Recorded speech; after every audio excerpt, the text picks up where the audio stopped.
বাংলাদেশে গত কয়েক মাস ধরে আবারও জঙ্গি তৎপরতার নানা রকম নমুনা দেখা যাচ্ছে। বিভিন্ন আন্তর্জাতিক সংগঠনের সঙ্গে সংশ্লিষ্ট পতাকা সারা বাংলাদেশ জুড়ে শহরে শহরে উড়িয়ে দেওয়ার ঘটনা যেমন ঘটেছে, তেমনি বোমা বিস্ফোরক তৈরির সরঞ্জাম উদ্ধারের একাধিক ঘটনাও এর মধ্যে গণমাধ্যমে এসেছে। এর মধ্যেই সম্প্রতি জাতিসংঘ নিরাপত্তা পরিষদের এক প্রতিবেদনে বলা হয়েছে যে বাংলাদেশে আল কায়েদার তৎপরতা নিয়ে নিরাপত্তা পরিষদের উদ্বেগ আছে এবং নিরাপত্তা পরিষদ বলছে যে বাংলাদেশে নিজেদের এক রকমের স্থায়ী ঘাঁটি ও গোপন সেল তৈরি করার চেষ্টা করছে আল কায়েদা।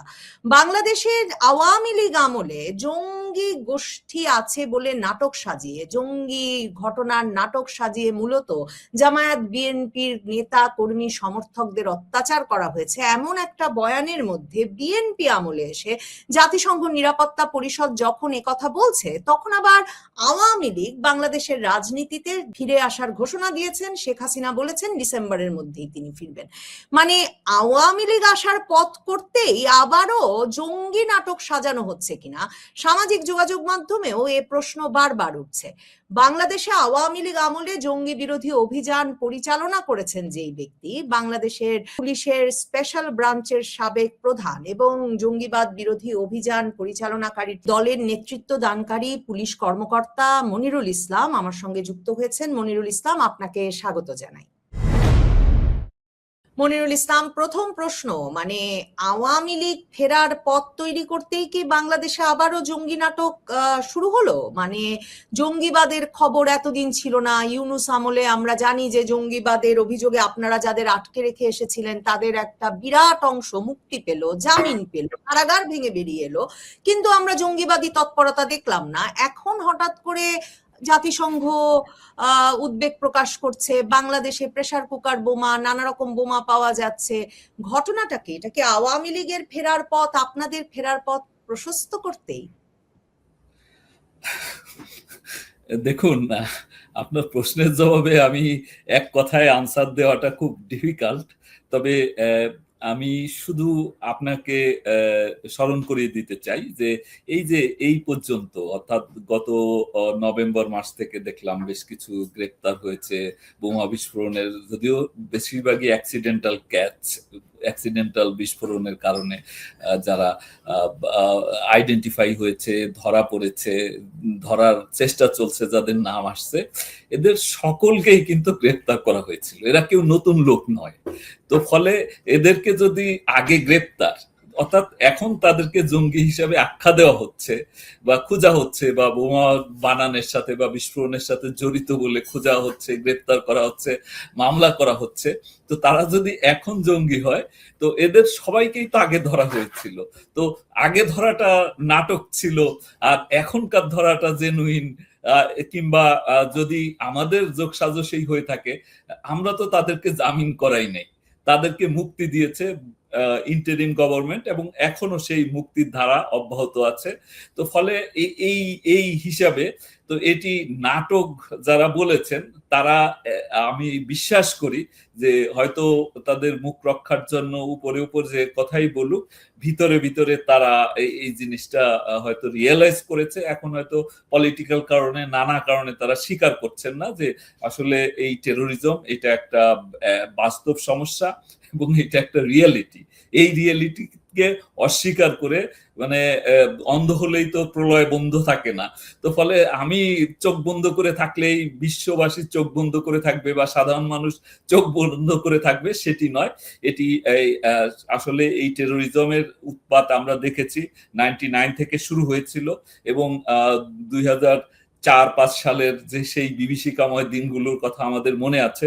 এটা যেহেতু ওয়েবের মতো আসে, পরে বিএনপি প্রথম দিকে নানাভাবে এটাকে অস্বীকার, ডিনায়াল মোডে থাকলেও এটা মিডিয়ার সৃষ্টি, বাংলা ভাই নাই ইত্যাদি ইত্যাদি কথা বলার পরেও কিন্তু তাদের আমলেই সেই হরকাতুল জিহাদ, জেএমবি, শাহাদাত আল হিকমা, এগুলো নিষিদ্ধ করা হয়েছে, এবং এদের নেতাদের অনেককেই গ্রেপ্তার করা হয়েছিল, বিচারও হয়েছিল, এবং ফাঁসি যদিও তৎকালীন মানে মিলিটারি ব্যাকড গভর্নমেন্ট 111 সরকারের আমলে হয়েছিল, কিন্তু সাজা কিন্তু হয়েছিল বিএনপি আমলেই। তো ঠিক তেমনি ভাবে আমরা দেখি 2013 সাল থেকে আবার একটা শুরু হয় প্রথম ব্লগার হত্যাকাণ্ডের মধ্য দিয়ে, ব্লগার পরবর্তীতে প্রকাশক, তারপর অনলাইন অ্যাক্টিভিস্ট, তারপরে আমরা দেখেছি গে রাইট অ্যাক্টিভিস্ট, এদের দিয়ে শুরু হয়। এর পরবর্তীতে আবার আইএস এর উত্থান, ইরাক সিরিয়াতে আইএস এর উত্থানের কারণে 14 সালের শেষ দিক থেকেই প্রথম দিকে সিরিয়া যাওয়ার একটা ঝোঁক বেড়ে যায়। বেশ কিছু যুবক আসলে চলেও যায়, যারা টার্কিশ ভিসা নিয়ে টার্কি হয়ে সিরিয়াতে কিংবা ইরাকে গিয়ে যুদ্ধ করেছে, কেউ কেউ মারা পড়েছে, কেউ ফেরত এসে গ্রেপ্তার হয়েছে। কিংবা এটা শুধু বাংলাদেশই নয়, বাংলাদেশি বংশোদ্ভূত অন্যান্য দেশের নাগরিকও আছে, ব্রিটিশ নাগরিক আছে, অস্ট্রেলিয়ান নাগরিক আছে, কানাডিয়ান নাগরিক আছে, ইউএস নাগরিক আছে, যাদের অরিজিন বাংলাদেশে। ফলে এই সমস্যাকে অস্বীকার করার কোনো সুযোগ নাই। এবং তখন কিন্তু আমরাও অনেককে গ্রেপ্তার করেছি, যে যারা টার্কিশ ভিসা নিয়ে এই ইরাক সিরিয়া যাওয়ার প্রস্তুতি নিচ্ছিল।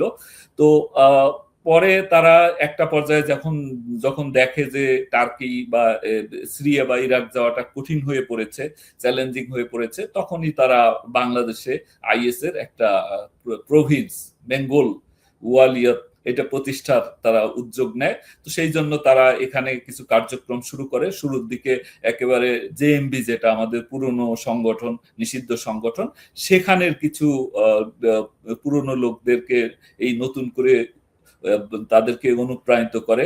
তামিম চৌধুরীর কথা আমাদের মনে আছে, যে বাংলাদেশি বংশোদ্ভূত কানাডিয়ান নাগরিক, সে মূলত এই কাজটি করে। পাশাপাশি পুরনো জেএমবির সারোয়ার জাহান, বেশ কয়েকজন যাদের কেউ কেউ এখনো জেলে আছে, তারা এই এত ভাগ্যবান নয় যে তারা এখন মুক্তি পেয়েছে, কারণ তাদের অনেকের ফাঁসির দণ্ড হয়েছে হোলি আর্টিজানের ঘটনায়।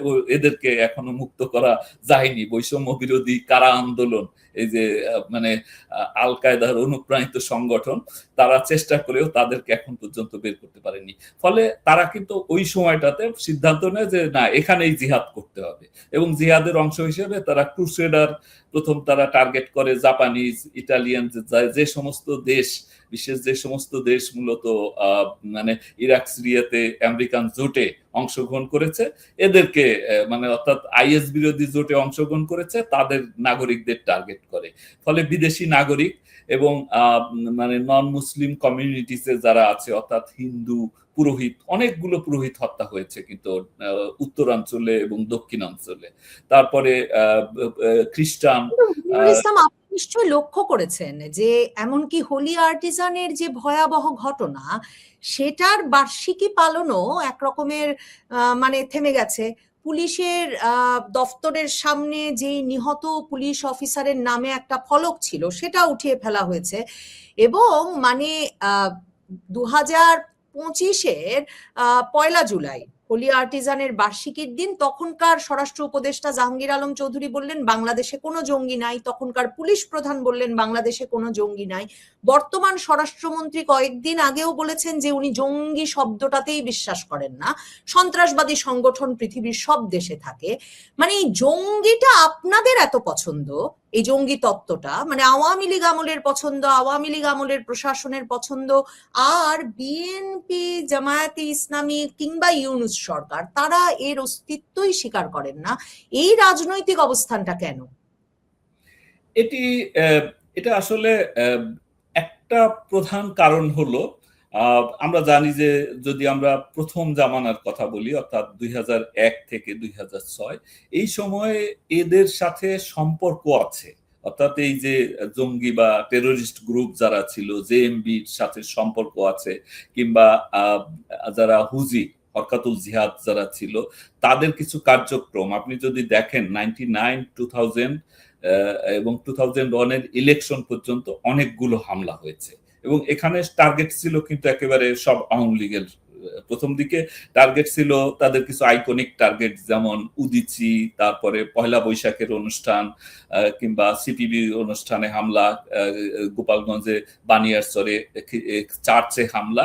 কিন্তু পরবর্তীতে কিন্তু একেবারে আওয়ামী লীগের নেতা নেতৃবৃন্দ এবং তাদের যে জনসভাগুলো, অফিস, এগুলোকে টার্গেট করা হয়। ফলে ওই সময় আমরা একটা, যেটা ওই সময়কার পত্রপত্রিকা, প্রথম আলো বা ডেইলি স্টারকে তো ব্যাশিং করে, তো অন্য পত্রিকাগুলোতেও এবং ইন্টারন্যাশনাল পত্রিকাতেও আসে, এবং বিশ্ববাসী আসলে তখন কিন্তু একটা উদ্বেগ প্রকাশ করে বিভিন্ন দেশ বাংলাদেশের জঙ্গি উত্থানের বিষয়টা নিয়ে। এখন এটাকে জঙ্গি বলা হবে নাকি সন্ত্রাসী গ্রুপ বলা হবে নাকি সহিংস উগ্রবাদী বলা হবে, এটি আসলে একেবারেই এটা একটা ন্যারেটিভের বিষয়। টেরোরিজম শব্দটার অর্থ এখন, জঙ্গি শব্দের অর্থ ঠিক আছে, জঙ্গি মানে যে যিনি জং করেন, অর্থাৎ যুদ্ধ করে যিনি জঙ্গি। জঙ্গি বললে এক ধরনের মানে ইয়ে দেওয়া হয়, কি বলা যায়, একটা লিগাল ইয়ে দেওয়া হয় যে যুদ্ধ করছে। তো ফলে যারা টেরোরিস্ট তারা জঙ্গি বললে বরং খুশি হয়। আমি দেখেছি আল কায়দা পন্থীদের এখানকার লিটারেচার যে হ্যাঁ আমরা জঙ্গি, আমরা জং করি। জং করি কার বিরুদ্ধে? জং করি ইয়ার বিরুদ্ধে, মুরতাদদের বিরুদ্ধে, ইহুদি নাসারাদের সমর্থকদের বিরুদ্ধে। তো ওইটা কিন্তু আসলে মানে আমরা টেরোরিজম শব্দের বাংলা জঙ্গি হিসেবেই বাংলাদেশে পরিচিত। এখন টেরোরিজম আছে, এন্টি টেরোরিজম অ্যাক্ট এখনো বাতিল হয় নাই, এন্টি টেরোরিজম ট্রাইব্যুনাল আছে, কিন্তু আপনি বলবেন যে ইয়ে আছে ভায়োলেন্ট এক্সট্রিমিস্ট, মানে এক্সট্রিমিস্ট বলা হচ্ছে যে উগ্রবাদী। উগ্রবাদী শব্দের অর্থ এক্সট্রিমিস্ট। এক্সট্রিমিস্ট মানে যে অ্যাকশনে যায় নাই, অর্থাৎ কোনো অ্যাকশন করে নাই, বাট তার মতবাদ হিসেবে সে তার মতবাদ অন্যদের উপর চাপিয়ে দিতে চায়, কোন রকম এটার সাথে মানে কোনোভাবে সে কোনো যুক্তি তর্ক এটার বিপক্ষে শুনতে চায় না, তাকেই উগ্রবাদী বলে, এক্সট্রিমিস্ট। তো ওখানেও মানে রেডিকালাইজেশন, এক্সট্রিমিজম, ভায়োলেন্ট এক্সট্রিমিজম এবং টেরোরিজম ওই বিষয়টা আছে। তো বাংলাদেশে এইটা নিয়ে বিতর্ক বিভিন্ন সময় হয়েছে, কিন্তু আমরা জানি যে শব্দের যে উৎপত্তিগুলো, তো জঙ্গি বলতে সাধারণভাবে বাংলাদেশে টেরোরিজমকেই বোঝায়। এখন আপনি যদি বলেন যে টেরোরিস্ট আছে, এন্টি টেরোরিজম লয়ে বিচার করছেন, তাহলে আপনি টেরোরিস্ট না বললে তাকে উগ্রবাদী বলবেন। টেরোরিজমের বাংলা উগ্রবাদী করতে হলে আমার মনে হয় নতুন গবেষণা করে এটা বের করতে হবে। তো কাজেই এই শব্দটা আমরা প্রচলন করি নাই। এই যে মানে এন্টি টেরোরিজম ল, এটা অর্ডিন্যান্স আকারে কিন্তু 2008-এ প্রথম এটা অর্ডিন্যান্স আকারে আসে, পরবর্তী সংসদ বসার সাথে সাথে এটাকে আইনে পরিণত করেছে। আর এইটা ছিল ইন্টারন্যাশনাল কমিউনিটির মানে সুপারিশ, বিশেষ করে ইউএন এর সুপারিশ। ইউএস একেবারে সহযোগিতা করে, আর্থিক সহযোগিতা, কারিগরি সহযোগিতা দিয়ে 2005 সালে ডিজিএফআই এর অভ্যন্তরে কাউন্টার টেরোরিজম ইন্টেলিজেন্স ব্যুরো তৈরি করে। এটা তৎকালীন ব্রিগেডিয়ার আমিনের নেতৃত্বে এটি তৈরি হয়। সেটার নামও যদিও সাম্প্রতিককালে আমরা দেখেছি যে সেটা সোশ্যাল স্টেবিলিটি ইন্টেলিজেন্স ইউনিট নামে পরিবর্তন করা হয়েছে। তো এটা আসলে এই ধরনের, এটা আমার মনে হয় যে এটা এক ধরনের হ্যালুসিনেশন আর কি, যে কারণ আমরাও দেখেছি মানে 2009 থেকে আমরা যখন কাউন্টার টেরোরিজম একটা ইউনিট থাকা দরকার এটা করার চেষ্টা করছিলাম, তখনও কোনো পক্ষ সরকারকে বুঝিয়েছে যে আমরা যদি কাউন্টার টেরোরিজম বলি তাহলে বোঝা যাবে যে টেরোরিজম আছে। তো টেরোরিজম তো আছেই, টেরোরিজম নাই এটা তো অস্বীকার করার কোনো সুযোগ নাই। তো ফলে এটা কিন্তু even CTTC, counter terrorism and transnational crime unit গঠিত হওয়ার 7 দিন পরে আমাকে বলা হলো যে এটার নাম পরিবর্তন করতে হবে। তা আমাকে তৎকালীন ইন্সপেক্টর জেনারেল তিনি নির্দেশিত হয়ে, অর্থাৎ মিনিস্ট্রির নির্দেশনায় নির্দেশিত হয়ে আমাকে বললেন, এবং বললেন যে এই নামে কোনো ইউনিট তো হয় নাই। তো আমি পরে দেখলাম যে এটি আসলে আইনের মানে আইনগতভাবেই কি additional commissioner counter terrorism and transnational crime দেওয়া হয়েছে, তারপর জয়েন্ট কমিশনার এইভাবে।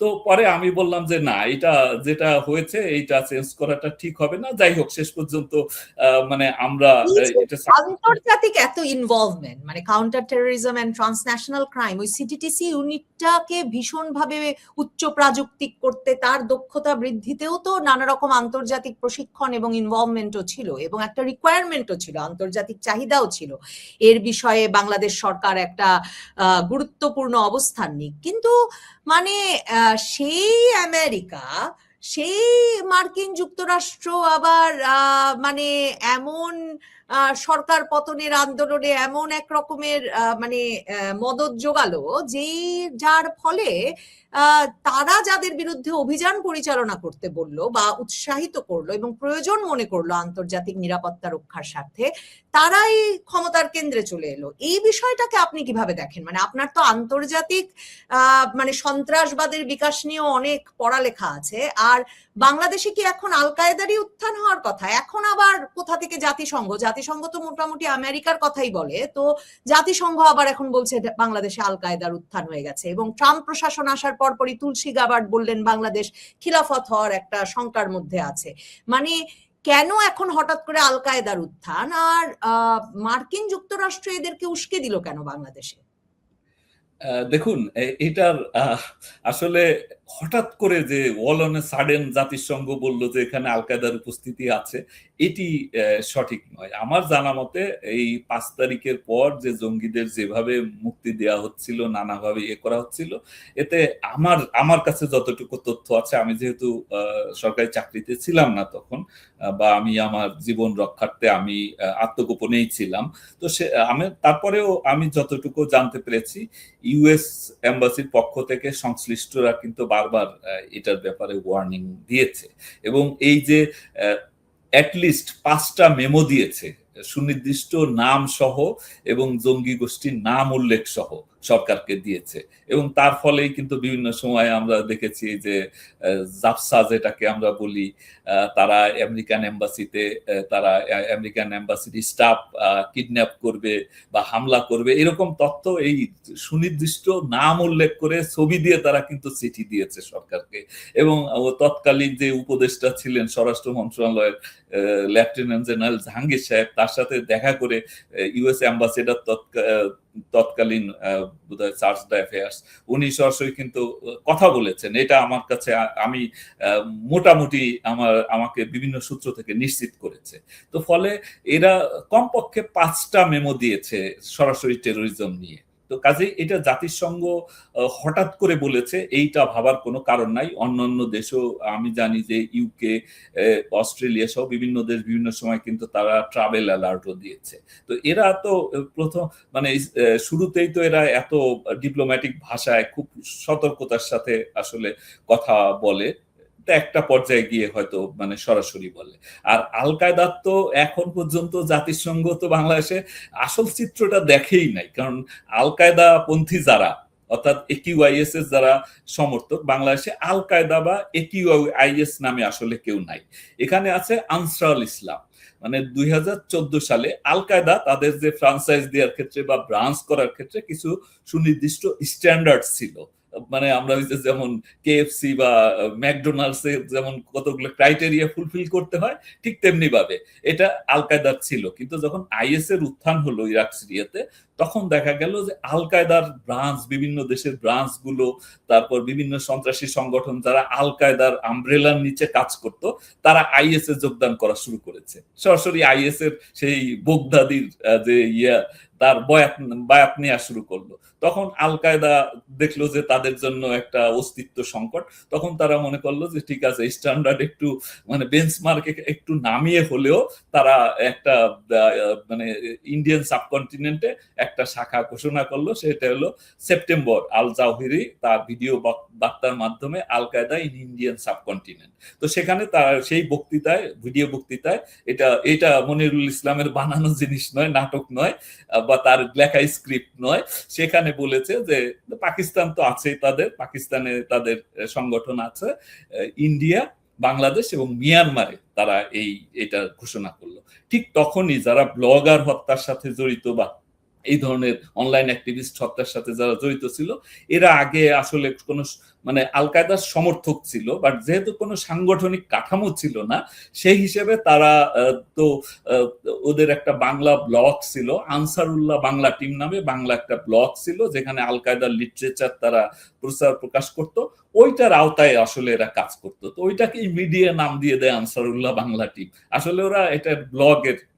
তো যখন এই যে জাওহিরির এই ভাষণের পরে, অর্থাৎ একিউআইএস ঘোষণার পরে তখন বাংলাদেশে এই পন্থীরা তখন তারা আনসার আল ইসলাম, যেটা আল কায়দার এরকম সারা বিশ্বে বিভিন্ন জায়গায় বিভিন্ন নামে সংগঠন আছে, কিন্তু ওইটা স্থানীয় নেই, কিন্তু মানে মূল সংগঠন হলো আল কায়দা বা এই যে একিউআইএস, যেমন একিউ আকাব ছিল, আল কায়দা ইন আরাবিয়ান পেনিনসুলা ছিল, তারপর আল কায়দা ইন এই মাগরিব ছিল, তো এইরকম বিভিন্ন জায়গায়। তো এটা একিউআইএস এই অঞ্চলের, তো তখন তারা এটা একেবারে সাংগঠনিক কাঠামো দিয়ে, আনসার আল ইসলাম সাংগঠনিক কাঠামো দিয়ে তারা কার্যক্রম শুরু করে 14 সালে। তো এখন এইটা মানে বিগত কয়েক বছরে তারা অনলাইনে অ্যাক্টিভিটিস চালিয়েছে, কিন্তু অনেকেই গ্রেপ্তার ছিল, অনেকে চাপে ছিল, অনলাইনে নানা ধরনের মনিটরিং থাকার কারণে এটা যে মনিটরিংটা ছিল সেটা আসলে 5 তারিখের পরে তো বন্ধ হয়ে যায়, এবং এরা 5 তারিখের পরে অনেকেই মুক্তি পেয়ে গেছে, তারপরে কেউ পালিয়েছে জেলখানা থেকে, বা 5 তারিখের আগেও পালিয়েছে। 22 বা 23 সালে আদালত প্রাঙ্গণ থেকে সাজাপ্রাপ্ত আসামি পালিয়ে যায় 2 জন, যেটার কথা আমরা জানি, ঢাকার আদালত থেকে, মানে আমাদের সময়ই তো এইগুলো হয়েছে। তো এরা 5 তারিখের পরে জসিমউদ্দিন রহমানীর মুক্তির মাধ্যমে তাকে যেভাবে হিরো হিসাবে আর কি একেবারে খোলা জিপে করে স্যালুট করে তাকে মুক্ত করা হয়েছে, হেলিকপ্টারে উড়িয়ে নিয়ে যাওয়া হয়েছে তার সেই ইয়েতে বরগুনা। তো এই সবকিছু তো একেবারে এটা যে নর্মালাইজেশন প্রসেস, টেরোরিজম বা এই যে এক্সট্রিমিজমকে নর্মালাইজ করে ফেলেছে ইন্টারিম গভর্নমেন্ট। এটা করেছে। একটা হলো যে বিবিসি বাংলার সঙ্গে সাক্ষাৎকারে বলেছেন যে যারা বেরিয়ে এসেছেন জামিনে তাদের অনেকেই তওবা করে ভালো হয়ে গেছেন, আর তিনি বলেছেন তার তো কোনো জঙ্গি সংগঠনই নাই, আনসারুল্লাহ বাংলা টিম নামেই কেউ নাই, সেটাও মানে আপনাদেরই সৃষ্টি। দেখুন, তাকে যে সাজা দেয়া হয়েছিল যে মামলায়, অর্থাৎ আহমেদ হায়দার, রাজীব হায়দার হত্যা মামলায়, সেখানে কিন্তু সে সংগঠনের চিফ হিসেবে তাকে সাজা দেওয়া হয়নি। তাকে সাজা দেওয়া হয়েছিল যে সে বয়ান করেছে মসজিদে, যেটা সে 164 করেছে, যে এই যে এই আল্লাহ রসুলের অবমাননা যারা করে তার রক্ত হালাল, তাদেরকে কতল করতে হবে, যে যার সুযোগ আছে, সামর্থ্য আছে, তার কতল করতে হবে, এর জন্য যদি তার ফাঁসিও হয় এটাও সে শহীদি মৃত্যুবরণ করবে। এইটা তার এই ইয়েতে উদ্বুদ্ধ হয়ে 5 তরুণ যারা প্রাইভেট বিশ্ববিদ্যালয়ের ছাত্র ছিল, বিভিন্ন বিশ্ববিদ্যালয়ের, তারা তখন এই যে এই তাদের যে হ্যান্ডলার যে ছিল তার নেতৃত্বে, তার নির্দেশনায় তারা এই রাজীব হায়দারকে হত্যা করে। ফলে সে কিন্তু অ্যাবেটর হিসেবে তার 5 বছরের সাজা হয়েছিল, বাকিদের সম্ভবত ফাঁসির আদেশ হয়েছিল, পরে এটা কমিয়ে যাবজ্জীবন হয়েছে। তো তাকে কিন্তু সংগঠনের প্রধান হিসেবে সাজা দেওয়া হয় নাই। এবং তার যে বক্তব্য, মানে মুক্তি পাওয়ার পরের বক্তব্য যেটা দেখেন, সে কিন্তু ভিডিও বক্তব্যে সে বলেছে, ইউটিউবে আছে, হয়তো এখন নামিয়ে ফেললেও আমি এটা সংগ্রহে রেখেছি, কপি করে রেখেছি। সেখানে বলেছে যে মানে যখন এইগুলো হয়েছিল তখন আমি নির্দেশ, মানে কথাগুলো এইভাবেই দাঁড়ায়, মানে মোটামুটি বললে বোঝা যায় যে আমি মানে তার নির্দেশে সে দিয়েছিল। এবং জেলখানায় যখন ছিল তাকে জিজ্ঞাসা করতো লোকজন যে হুজুর এরপরে কে মারা যাবে, কোন ব্লগার হত্যা হবে, তাহলে তখন আমি হাসতাম, হেসে বলতাম যে দেখতে পাবে। তো এবং এরপরে আরেকটা বক্তব্যে সে সরাসরি সক্রিয় হলেন বলে আপনার মনে হয়? মানে এখন তো তাদের একরকমের নিয়ন্ত্রণ আছে, মানে 2024-এর 5ই আগস্টের পর থেকে তো তারা প্রকাশ্যে তাদের কার্যক্রম পরিচালনা করতে পারছেন, সংগঠিত হতে পারছেন, কোথাও কোনো বাধা নাই। তারা এখন সংগঠিত হচ্ছেন কেন?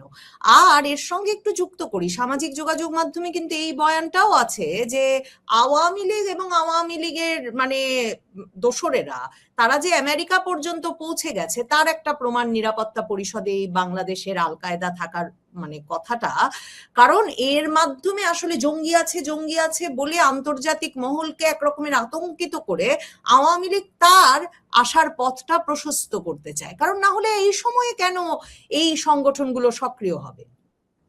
এটা তো আমি বললাম না যে ইন্টারিম গভর্নমেন্টের আমল থেকে শুরু করে অন্তত 5টা মেমো দিয়েছে আমেরিকানরা এবং এটার অগাস্টের পর থেকেই দিয়েছে, এখন তো দিচ্ছে না।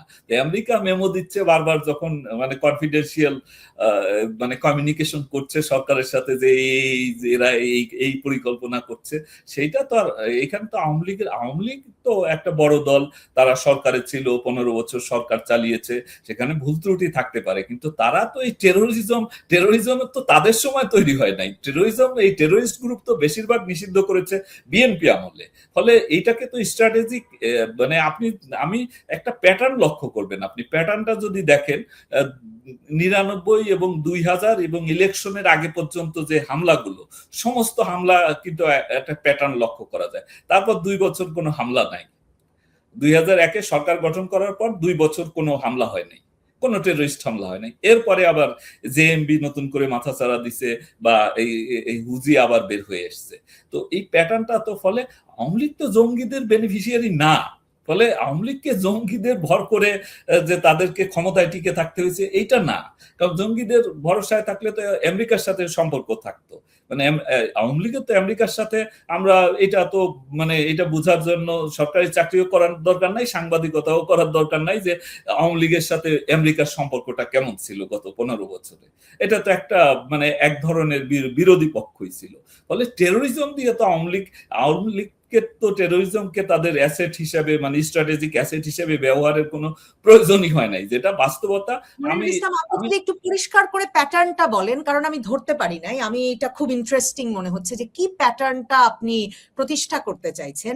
এই প্যাটার্নটা আমি যদি খুব সংক্ষেপে বলি, মানে প্রথম দিকে আমি বলেছি যে 99 সালে যখন তারা প্রথম হরকাতুল জিহাদ অ্যাটাক শুরু করে, তখন তারা মানে এই যে কিছু আইকনিক অ্যাটাক, যেটা অর্থাৎ ওই যে উদিসি অর্থাৎ প্রগতিশীল শক্তির বিরুদ্ধে, কিন্তু পরবর্তীতে 2000 সাল থেকে তারা এইটাকে একেবারে পিওরলি আওয়ামী লীগের নেতা কর্মী এবং তাদের জনসভা, তাদের অফিসকে টার্গেট করে, যাতে মানে একদিকে তাদের মনোবল ভেঙে দেওয়া যায়। ইলেকশনে 2001-এ যেহেতু ইলেকশনে কোন পক্ষকে মানে সুবিধা পাইয়ে দেওয়ার জন্য এই হামলাগুলো, অর্থাৎ মানে আওয়ামী লীগকে নির্মূল করার।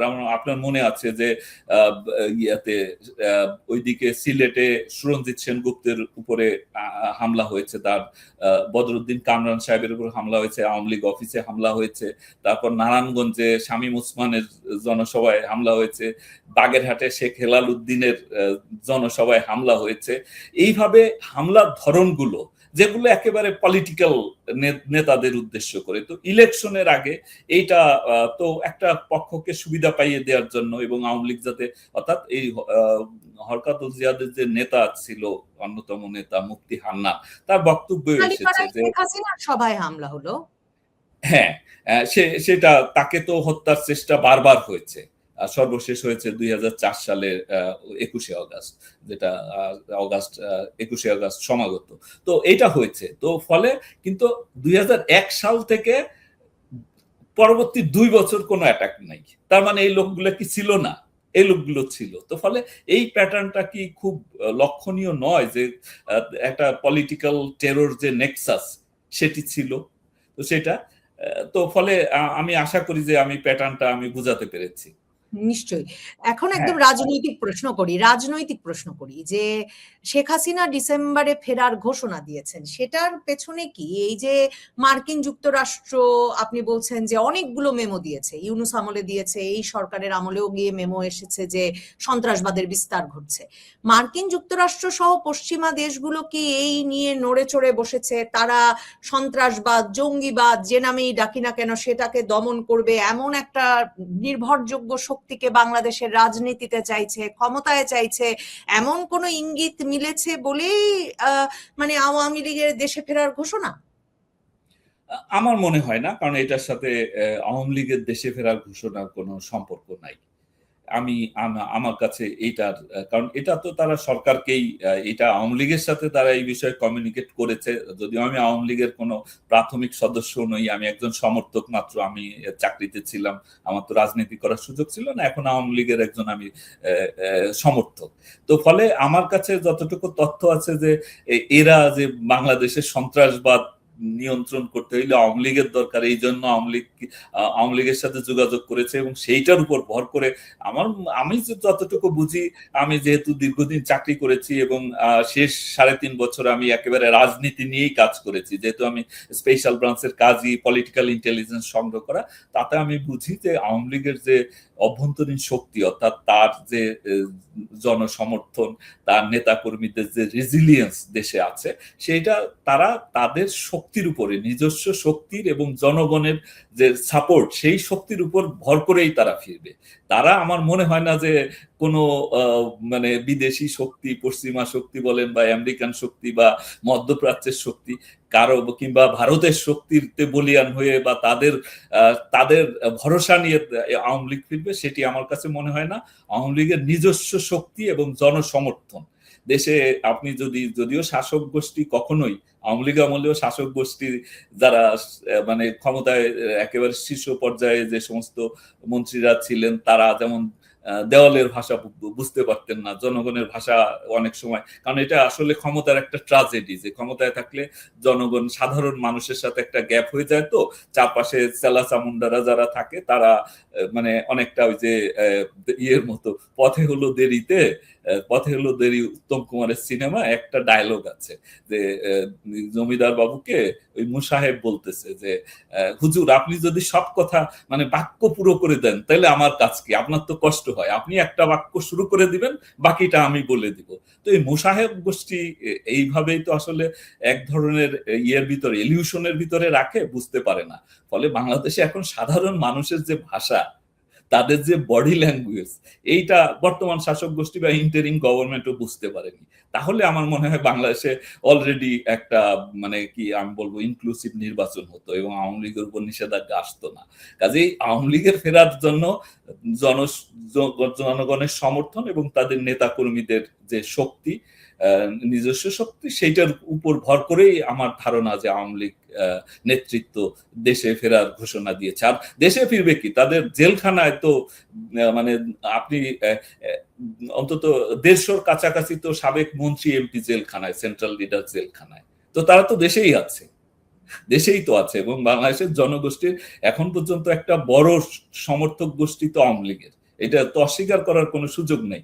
এখন যদি কেউ বলে যে আওয়ামী লীগ নাই, আওয়ামী লীগের অস্তিত্ব নাই, এগুলো তো এক ধরনের মানে ইলিউশনের ভিতরে থাকা মানুষ, এটা তো বাস্তব কোনো কথা না। কাজেই আমি মনে করি যে বিদেশি পশ্চিমা গোষ্ঠীর কোনো মানে আওয়ামী লীগকে তারা আওয়ামী লীগ তাদের কাছে ধর্ণা দিয়েছে বা তারা আওয়ামী লীগকে বলেছে যে তোমরা যাও, তোমরা ছাড়া টেরোরিজম করা যাবে না, তোমরা যাও, আমরা ব্যাকিং দেব, আমার মনে হয় না। আওয়ামী লীগ তার নিজস্ব শক্তিতেই সিদ্ধান্ত নিয়েছে তারা দেশে ফেরার, যারা বিদেশে আছে তারা দেশে ফেরার এবং তারা দেশে ফিরবে।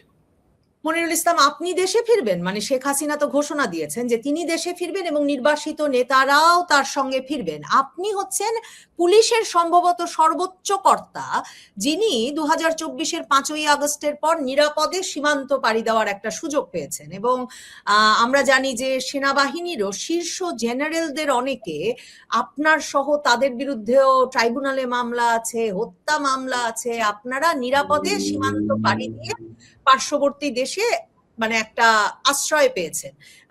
মানে তো আপনারা ওখানে বসে কি করছেন? বাংলাদেশের সংবাদ মাধ্যমে গোয়েন্দা সূত্রের বরাতে অনেক মাস খবর বেরিয়েছে যে বাংলাদেশের ডিজিএফআই এর আগের মহাপরিচালকরা, আপনি পুলিশের গোয়েন্দা শাখার প্রধান ছিলেন, আপনারা সবাই মিলে নানা রকম মানে তৎপরতা, আওয়ামী লীগকে দেশে ফেরাতে নানা রকম তৎপরতা ওখানে বসেও পরিচালনা করছেন। আপনারাও ফিরবেন শেখ হাসিনার সঙ্গে?